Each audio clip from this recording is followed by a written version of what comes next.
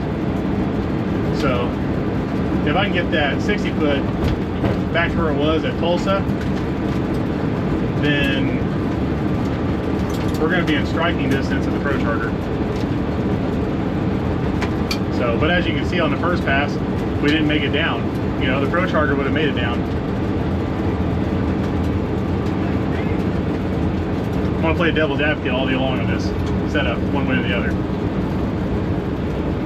But I'm happy with the choice we made for this weekend and not busting our butts to put the ProCharger stuff back on. I'm happy right now. So I don't know if it's good enough to win, but we'll just keep chipping away at it, you know. All right, rolling up. There was 5 of us. First pair is Kai Kelly versus Boost 12, and then I got second pair. I've got Kyle Cannon, who's in this red 4th gen Firebird that has a kind of a Frankenstein motor. So it's like a 41X with a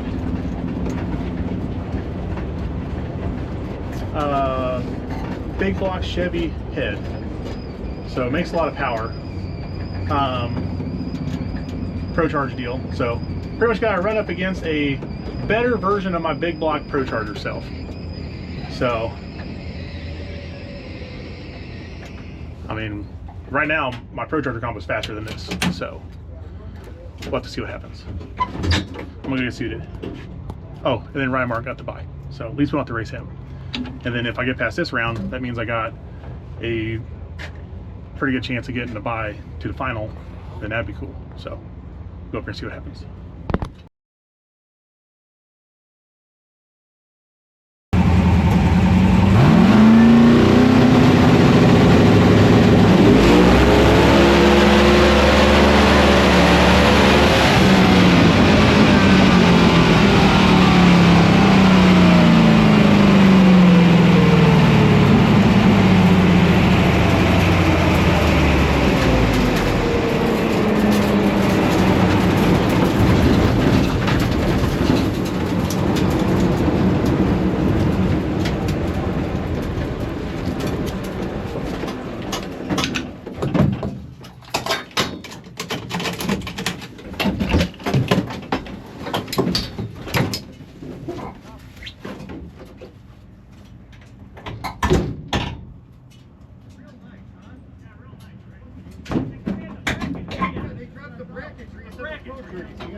Yeah, I mean, I seen the yellows and I was like, okay, they're dropping one at a time. That's good.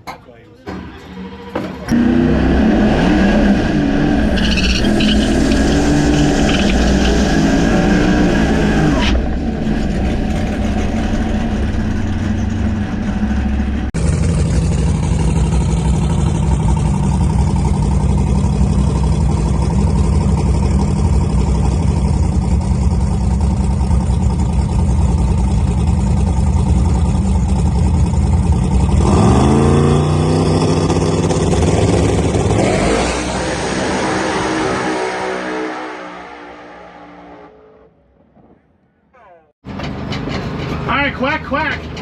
First round duck. First race of the year, first round duck. I did improve my turbo PB. Again, I think go ahead and say it. Only went a 123 60 foot. We changed that 370 rear gears to the 389, and it took away some of our first range torque, but it kept the tire happier. So that last run, I increased the power in first gear, seeing if it pulled me through a little bit better, and I kind of tried to optimize everything else.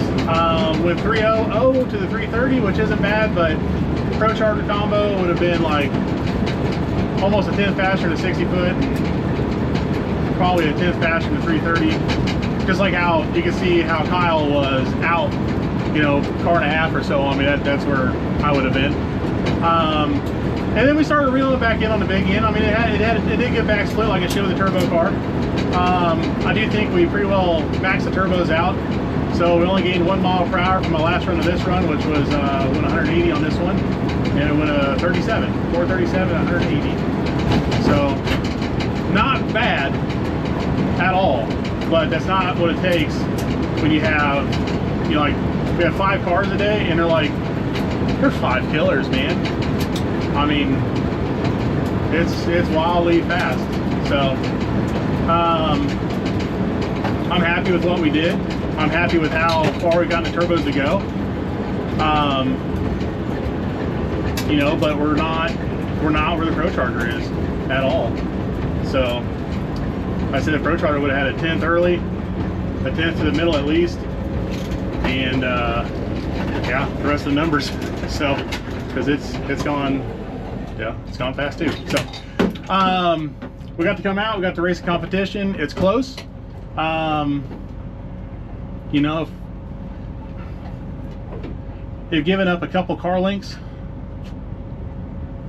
is affordable in my type of racing world, then, you know, we're okay. And at a lot of races that may be okay, but at these where we have these extremely fast competitors, it's not enough. So the good news is the sun's still up. We'll get loaded up before the sun goes down, before it gets cold, and then we'll get some ground cover tonight to head back home. So yeah. So all in all, learned a lot. I'm glad we got to do some testing today. So that worked out pretty good. I think there is definitely some more 60 foot in this thing. I mean, shoot, we're half a tenth slower than we were at Tulsa. So if I worked that out of it, then we'd be good to go. So get this thing down to 115, 117 range, and it wouldn't be behind by a car and a half to 330. So all right, well, yep, we're gonna get loaded up. Thank you for watching, and probably the last time you see turbos on the car this year.